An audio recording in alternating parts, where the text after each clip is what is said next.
श्री गणेशाय नमः। श्री सत्यनारायण नमः। हे भक्तों, आज का ये पावन दिन अत्यंत शुभ और पुण्य प्रदान करने वाला है। आज हम सभी एकत्रित हुए हैं श्री सत्यनारायण भगवान की पावन कथा के श्रवण के लिए। शास्त्रों में कहा गया है कि पूर्णिमा के दिन जो मनुष्य सच्चे भाव से इस कथा को सुनता है, उसके जीवन के सभी विघ्न धीरे धीरे शांत हो जाते हैं। हे भक्तों, यह कथा केवल सुनने की नहीं, मन से अपनाने की कथा है। इस कथा में सत्य है, धर्म है और भगवान नारायण की कृपा है। तो आइए शुरू करते हैं श्री सत्यनारायण व्रत कथा। एक समय नैमिषारण्य तीर्थ में सनकादिक 88,000 ऋषियों ने भी श्री सूत जी से पूछा, हे प्रभु, इस कलयुग में वेद विद्या रहित मनुष्य को प्रभु भक्ति किस प्रकार मिलेगी और उनका उद्धार कैसे होगा।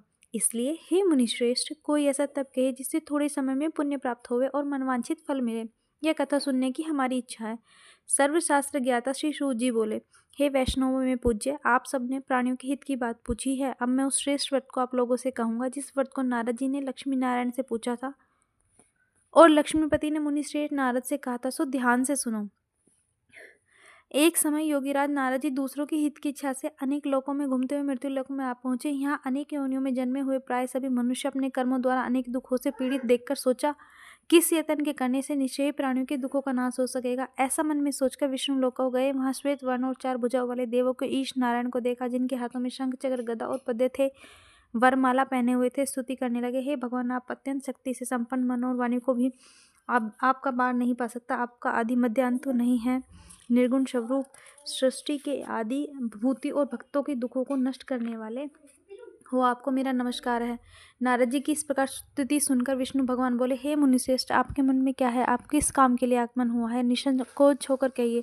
तब नारद मुनि बोले, मृत्यु लोक में सब मनुष्य जो अनेक योनियों में पैदा हुए हैं, आपने अपने अपने कर्मों द्वारा अनेक प्रकार के दुखों से दुखी हो रहे हैं। हे नाथ, मुझ पर दया रखते हुए तो बतलाइए कि उन मनुष्यों के सब दुख थोड़े ही प्रयत्न से कैसे दूर हो सकते हैं। हे नारद, मनुष्य की भलाई के लिए तुमने बड़ी अच्छी बात पूछी है। जिस काम के करने से मनुष्य मोह से छूट जाता है, वह मैं कहता हूँ, सुनो। बहुत पुण्य देने वाला, स्वर्ग और मृत्यु लोक दोनों में दुर्लभ एक उत्तम व्रत कहता हूँ। आज मैं प्रेमवश होकर तुमसे कहता हूँ, सत्यनारायण का यह व्रत अच्छी तरह से विधि पूर्वक करके मनुष्य आयु पर्यंत यहाँ सुख भोग कर मरने पर मोक्ष को प्राप्त होता है। श्री भगवान के वचन सुनकर नारद मुनि बोले कि उस व्रत का फल क्या है, क्या विधान है और किसने यह व्रत किया, किस दिन यह व्रत करना चाहिए, विस्तार में कहिए। भगवान बोले, दुख शोक आदि को दूर करने वाला, धन धान्य को बढ़ाने वाला, सौभाग्य और संतान को देने वाला यह व्रत सब स्थानों पर विजयी करने वाला है। भक्ति और श्रद्धा के साथ किसी भी दिन मनुष्य सत्यनारायण की शाम के समय ब्राह्मण और बंधुओं के साथ धर्मपरायण होकर पूजा करे। भक्ति भाव से नैवेद्य केले का फल, घी, दूध और गेहूं का चूर्ण सवाया लेवे। गेहूं के अभाव में साठी का चूर्ण, शक्कर और गुड़ ले और सब भक्षण योग्य पदार्थ जमा करके भगवान को अर्पण कर देवे तथा बंधुओं सहित ब्राह्मणों को भोजन करावे। तत्पश्चात स्वयं भोजन करे, नृत्य गीत आदि का आचरण कर सत्य भगवान को स्मरण करते हुए समय व्यतीत करे। इस तरह व्रत करने से मनुष्य की इच्छा समय पूर्ति हो जाती है। विशेषकर कली काल में भूमि पर यह मोक्ष को शल देने वाला सरल उपाय है। अतः द्वितीय अध्याय। सूत जी बोले, हे ऋषि, जिसने बहुत समय पहले इस व्रत को किया उसका इतिहास कहता हूँ, सो ध्यान से सुनिए। सुंदर काशीपुरी नगरी में एक अत्यंत निर्धन ब्राह्मण था। वह भूख और प्यास से बेचैन हुआ नित्य पृथ्वी पर घूमता। ब्राह्मणों से प्रेम करने वाले भगवान ने ब्राह्मण को दुखी देखकर बूढ़े ब्राह्मण का रूप धर उसके पास जा आदर के साथ पूछा, हे विप्र, नित्य दुखी हुए आप पृथ्वी पर क्यों घूमते हैं? हे श्रेष्ठ ब्राह्मण, ये सब मुझसे कहो, मैं सुनना चाहता हूँ। ब्राह्मण बोला, मैं निर्धन ब्राह्मण हूँ, भिक्षा के लिए पृथ्वी पर फिरता रहता हूँ। हे भगवान, यदि आप इसका उपाय जानते हो तो कृपा करके कहिए। वृद्ध ब्राह्मण बोला, सत्यनारायण भगवान मनवांछित फल देने वाले हैं, इसलिए हे ब्राह्मण, तुम उनका पूजन करो, जिसके करने से मनुष्य सब दुखों से मुक्त हो जाता है। ब्राह्मण का व्रत का सारा विधान बतलाकर बूढ़े ब्राह्मण का रूप धारण करने वाले सत्यनारायण भगवान अंतर्ध्यान हो गए। जिस व्रत को वृद्ध ब्राह्मण ने बतलाया, मैं उसको करूंगा, ये निश्चय करने पर उसे रात में नींद भी नहीं है। वह सवेरे उठ सत्यनारायण का व्रत का निश्चय कर भिक्षा के लिए चला गया। उस दिन से उसको भिक्षा में बहुत अधिक धन मिला, जिससे बंधु बांधवों के साथ उसने सत्यनारायण का व्रत किया। उसके करने से वह ब्राह्मण सब दुखों से छूटकर अनेक प्रकार की संपत्तियों से युक्त हो। उस समय वह ब्राह्मण हर मास करने लगा। इस तरह सत्यनारायण भगवान का व्रत जो करेगा वह सब पापों से छूटकर मोक्ष को प्राप्त हो जाएगा। आगे जो पृथ्वी पर सत्यनारायण का व्रत करेगा वह मनुष्य सब दुखों से छूट जाएगा। इस तरह नारद जी ने नारायण को कहा कि यह व्रत मैं तुमसे कहा, हे विप्रो, अब मैंने और क्या कहूँ। ऋषि बोले, मुनीश्वर, संसार में इस ब्राह्मण को सुनकर किस किस ने व्रत किया है, सो हम सुनना चाहते हैं, उसके लिए हमारे मन में श्रद्धा है। सूत जी बोले, हे मुनियों, जिसने व्रत किया है सो सब सुनो। एक समय की बात है, एक ब्राह्मण धन और ऐश्वर्य के अनुसार बंधु बांधवों के साथ व्रत करने को तैयार हुआ। उसी समय एक लकड़ी बेचने वाला बूढ़ा व्यक्ति वहां आया। बाहर लकड़ियों को रखकर ब्राह्मण के मकान में गया। प्यास और से दुखी लकड़हार उनके व्रत करते देखकर ब्राह्मण को नमस्कार कर कहने लगा कि आप क्या कर रहे हैं और इसके करने से क्या फल मिलता है। कृपा करके मुझसे कहो। ब्राह्मण ने कहा, सब मनोकामना को पूर्ण करने वाला सत्यनारायण भगवान का व्रत है, इसकी कृपा से ही मेरे यहाँ धन धान्य आदि की वृद्धि हुई है। ब्राह्मण ने इस व्रत के बारे में जानकर लकड़हारा बहुत प्रसन्न हुआ। चरणामृत ले प्रसाद खाने के बाद वह अपने घर को गया। लकड़हारे ने अपने मन में इस प्रकार का संकल्प किया कि आज ग्राम में से जो भी कुछ लकड़ी बेचने के बाद जो धन मिलेगा उसी से सत्यनारायण भगवान का मैं उत्तम व्रत करूंगा। यह मन में विचार कर वह बूढ़ा आदमी लकड़ियों को अपने सिर पर रखकर जिस नगर में धनवान लोग रहते थे ऐसे सुंदर नगर में गया। वहां उसे रोज उस दिन से लकड़ियों का दाम पहले से दिन चौगुना मिला। तब वह बूढ़ा लकड़हारा दाम ले अति प्रसन्न हो पके केले की फली, शक्कर, घी, दुग्ध, दही और गेहूं का चूर्ण इत्यादि सत्यनारायण भगवान के व्रत की कुल सामग्रियों को लेकर अपने घर गया। फिर उसने अपने भाइयों को बुलाकर विधि के साथ भगवान का पूजन किया। इस व्रत के प्रभाव से बूढ़ा लकड़हारा धन, पुत्र आदि से युक्त हुआ। संसार के समस्त सुख भोग कर बैकुंठ को चला गया। 3रा अध्याय। सूत जी बोले, हे श्रेष्ठ मुनियों, अब आगे की कथा कहता हूँ, सो सुनो। पहले समय में उल्का मुख नाम का एक बुद्धिमान राजा था। वह सत्यवक्ता और जितेंद्रिय था। प्रतिदिन देवस्थानों पर जाता और गरीबों को धन देकर उनका कष्ट दूर करता। उसकी पत्नी कमल के मुख समान वाली सती सावित्री भद्रशिला नदी के तट पर दोनों सत्यनारायण भगवान का व्रत कर रहे थे। उस समय वहां एक साधु वैश्य आया जिसके पास व्यापार के लिए बहुत सा धन था। वह नाव को किनारे पर ठहरा कर राजा के पास आकर और राजा को व्रत करते देखकर विनय के साथ पूछने लगा, हे राजन, भक्ति युक्त चित्त से आप क्या कर रहे हैं? मेरी सुनने की इच्छा है, सो आप मुझे बतलाइए। राजा बोला, हे साधु, अपने बांधवों के साथ पुत्र आदि की प्राप्ति के लिए महाशक्तिवान नारायण वक्त का पूजन किया जा रहा है। राजा के वचन सुनकर साधु आदर से बोला, हे राजन, मुझसे इसका संविधान कहो, मैं भी कथानुसार इस व्रत को करूंगा। मेरी भी कोई संतान नहीं, उसके निश्चय ही होगी। राजा ने संविधान सुन व्यापार से निवृत्त होकर आनंद के साथ घर गया। साधु ने अपनी स्त्री को संतान देने वाला व्रत का समाचार सुना और कहा, जब मेरी संतान होगी तो मैं इस व्रत को करूंगा। साधु ने ऐसे वचन अपनी स्त्री लीलावती से कहे। एक दिन उसकी स्त्री लीलावती पति के साथ आनंदित हो संसारिक धर्म से प्रवृत्त होकर सत्यनारायण भगवान की कृपा से गर्भवती हो गई। उसे 10वें महीने में एक सुंदर कन्या हुई। दिनों दिन वह कन्या बढ़ने लगी। जैसे शुक्ल पक्ष का चंद्रमा बढ़ता, कन्या का नाम कलावती रखा गया। जब लीलावती ने मीठे शब्दों में अपने पति से कहा, जो आपने संकल्प किया था वह भगवान का व्रत करूंगा, अब उसे करिए। साधु बोला, हे प्रिय, उसके विवाह पर करूंगा। इस प्रकार अपनी पत्नी को आश्वासन देकर नगर को चला गया।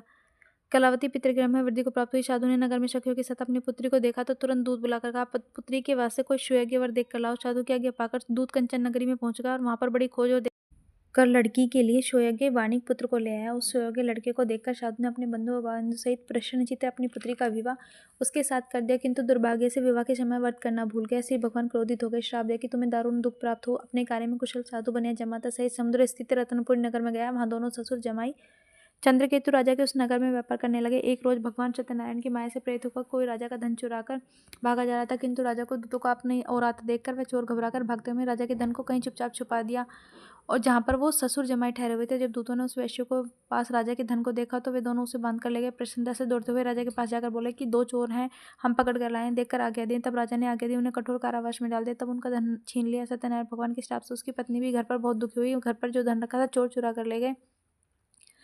शारीरिक व मानसिक पीड़ा और दुख प्यास से अति दुखी तो अन्न की चिंता में कलावती ब्राह्मण के घर गई। वहां उसने सत्यनारायण भगवान का व्रत होते देखा। फिर कथा सुनी, प्रसाद ग्रहण कर रात को घर आई। माता ने कलावती से पूछा, पुत्री, अब तक कहाँ थी? तेरे मन में क्या है? कलावती बोली, हे माता, मैंने एक ब्राह्मण के घर श्री सत्यनारायण भगवान का व्रत देखा है। कन्या के वचन सुनकर लीलावती भगवान के पूजन की तैयारी करने लगी। लीलावती ने परिवार बंधु सहित श्री सत्यनारायण भगवान का पूजन किया और वर मांगा कि मेरे पति और दामाद शीघ्र आ जावें। साथ ही प्रार्थना की कि हम सबका अपराध क्षमा करो। सत्यनारायण भगवान इस वर्ष से संतुष्ट हो गए और राजा चंद्रकेतु को स्वप्न में दर्शन देकर कहा, हे राजन, दोनों वैश्यों को प्रातः ही छोड़ देना। सब धनष्ट जो तुमने धन ग्रहण किया है दे दो, नहीं तो मैं तुम्हारा सब धन, राज्य, पुत्र आदि सब समाप्त कर दूंगा। राजा ने ऐसे वचन सुनकर भगवान अंतर ध्यान हो गए। प्रातःकाल राजा चंद्रकेतु ने सभा में अपना स्वप्न सुनाया। फिर दोनों वाणिपुत्र को कैद से मुक्त कर सभा में बुलाया। दोनों ने आते ही राजा को नमस्कार किया। राजा मीठे वचनों से बोला, हे महानुभावों, भाविवश है, सत कठिन दुख प्राप्त हुआ, अब तुम्हें कोई भय नहीं है। ऐसे कहकर राजा ने उनको नए नए वस्त्र आभूषण पहनाए। जितना धन था उसका दूना धन देकर उन्हें आदर सहित विदा कर दिया। दोनों वैश्य अपने घर को चल दिए। 4था अध्याय। सूत जी बोले, वैश्य ने मंगलाचार करके यात्रा आरंभ की और अपने नगर को चला। उनकी थोड़ी देर निकलने पर दंडी वेशधारी सत्यनारायण भगवान उनसे पूछा, हे साधु, तेरी नाव में क्या? अभिमानी वाणी हंसता हुआ बोला, हे दंडी, आप क्यों पूछते हो? क्या धन लेने की इच्छा है? मेरी नाव में तो बेलपत्ते भरे हैं। वैश्य के कठोर वचन सुनकर भगवान ने कहा, तुम्हारा वचन सत्य हो दंडी। ऐसा कहकर वहां से दूर चले गए और कुछ दूर जाकर समुद्र के किनारे बैठ गए। दंडी के जाने पर वैश्य नित्य क्रिया करने के बाद नाव को ऊंचे देखकर अचंभा किया और नाव में बेलपत्ते भरे देखकर मूर्छित होकर जमीन पर गिर गया। फिर मूर्छा खुलने पर अत्यंत शोक प्रकट करने लगा। तब उसका दामाद बोला कि आप शोक न करें, उस दंडी का श्राप है, अतः उसकी शरण में चला, तभी हमारी मनोकामना पूर्ण होगी। दामाद के वचन सुनकर दंडी के पास पहुंचे, अत्यंत भक्तिभाव से नमस्कार कर बोले, मैंने जो आपसे असत्य वचन कहे थे उनको क्षमा करो। ऐसा कहकर महाशोक को तो होकर रोने लगा। तब दंडी भगवान ने कहा, वाणी पुत्र, मेरी आज्ञा से तुम्हें बार बार दुख प्राप्त हुआ है, तो मेरी पूजा से विमुख हुआ। साधु ने बोला, हे भगवान, आपकी माया से मोहित ब्रह्मादि व्यापक रूप को नहीं जानते, मैं तो अज्ञानी हूँ, कैसे जान सकता हूँ? आप प्रसन्न होइए, मैं समर्था के अनुसार आपकी पूजा करूंगा। मेरी रक्षा करो, पहले के समान नौका में धन भर दो। उसके भक्ति युक्त वचन सुनकर भगवान प्रसन्न हो गए। इच्छा अनुसार वर देकर अंत ध्यान हो गए। तब उन्होंने नाव में आकर देखा तो नाव धन से परिपूर्ण थी। फिर वह भगवान सत्यनारायण का पूजन कर साथियों सहित अपने नगर को चला। जब अपने नगर के निकट पहुंचा तो दूत को घर भेज दिया। दूत ने साधु जाकर उस स्त्री को नमस्कार कर कहा, साधु अपने जमात सहित नगर के समीप आ गए हैं। ऐसा वचन सुन साधु की स्त्री ने बड़े हर्ष के साथ सत्यदेव का पूजन कर पुत्री से कहा, मैं अपने पति के दर्शन के जाती हूँ, तू कार्य पूर्ण कर शीघ्र आत्मा। माता के ऐसे वचन सुनकर कलावती प्रसाद छोड़कर पति के पास गए। प्रसाद की अवज्ञा करने के कारण सत्यदेव रुष्ट हो गए। उसके पति को नाव सहित पानी में डुबो दिया।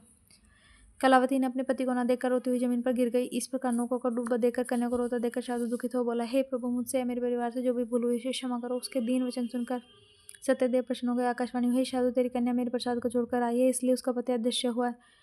यदि वह घर जाकर प्रसाद खाकर लौटे तो इसे पति अवश्य मिलेगा। ऐसी आकाशवाणी सुनकर कलावती ने घर जाकर प्रसाद खाया, फिर आकर पति के दर्शन किए। तत्पश्चात साधु ने बांधवों सहित सत्यदेव का विधिपूर्वक पूजन किया। उस दिन से वह पूर्णिमा को सत्यनारायण का पूजन करने लगा। फिर इस लोक का सुख भोगकर अंत में स्वर्गलोक हो गया। 5वां अध्याय। सूत जी बोले, हे ऋषि, मैं और भी कथा कहता हूँ, सुनो। प्रजापालन में 3 लीन तुंगध्वज नाम का राजा था। उसने भी भगवान का प्रसाद त्याग कर बहुत दुख पाया। एक समय वन में जाकर वन्य पशुओं को मारकर बड़ के पेड़ के नीचे बैठा गया। वहां उसने ग्वालों को भक्तिभाव से बंधुओं से सत्यनारायण जी का पूजन करते देखा। राजा देखकर भी अभिमानवश वहां नहीं गया और नहीं नमस्कार किया। जब ग्वालों ने भगवान का प्रसाद उसके सामने रखा तो वह उसे त्याग कर अपनी सुंदर नगरी को चला। वहीं उसने अपना सब कुछ नष्ट पाया। वह जान गया कि सब भगवान के ने किया है। तब वह विश्वास कर ग्वालों के समीप गया, विधिपूर्वक पूजन और प्रसाद खाया, और तो सत्यनारायण भगवान की कृपा से पहले जैसा हो गया वैसा ही दीर्घ काल तक सुख भोग कर मरने पर स्वर्गलोक हो गया। जो मनुष्य इस परम दुर्लभ व्रत को करेगा, भगवान की कृपा से उसे धनधान्य की प्राप्ति होगी। निर्धन, धनी और बंधु बंधन से मुक्त होकर निर्भय हो जाता है। संतानहीनों को संतान प्राप्त होते हैं और सब मनोरथ पूर्ण होकर अंत में वैकुंठ धाम को जाता है। जिन्होंने पहले इस व्रत को किया है, अब उनके दूसरे जन्म की कथा कहता हूँ। वृद्ध सतानंद ब्राह्मण ने सुदामा को जन्म लेकर मोक्ष को गया। उल्का मुख नाम का राजा दशरथ होकर वैकुंठ को प्राप्त हुआ। साधु नाम के वैश्य ने मोरध्वज बनकर अपने पुत्र की ओर आरे से चीरकर मोक्ष को प्राप्त किया। महाराज तुंगध्वज ने स्वयंभू होकर भगवान में भक्ति युक्त कर्म पर मोक्ष प्राप्त किया। अतः आपको वीडियो पसंद आई हो तो लाइक करें, चैनल को सब्सक्राइब करें, अपने प्रियजनों के साथ वीडियो को शेयर करें।